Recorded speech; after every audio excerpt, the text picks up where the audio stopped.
ಗೃಹಿಣಿ. ಯಾವುದೇ ಕಷ್ಟ ನೋವು ಬಂದರೂ ಕೂಡ ಸುಳಿಗೆ ಎದುರಿಸೋದು ಆ ಮಹಿಳೆ.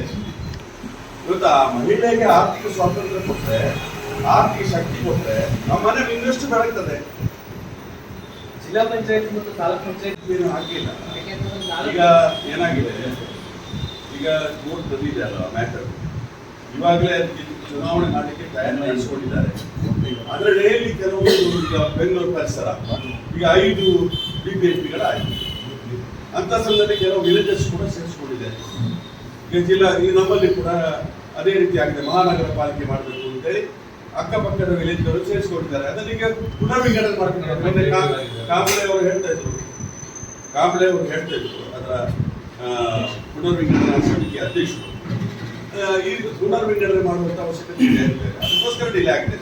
ಮತ್ತು ರಿಸರ್ವೇಷನ್ಗೆ ಸಂಬಂಧಪಟ್ಟ ಕೂಡ ಒಳ ಮೀಸಲಾತಿ ಬೇರೆ ಬೇರೆ ರೀತಿಯಲ್ಲಿ ಅದಕ್ಕೋಸ್ಕರ ಸ್ವಲ್ಪ ಡಿಲೇ ಆಗಿದೆ. ಈ ಭಾಗ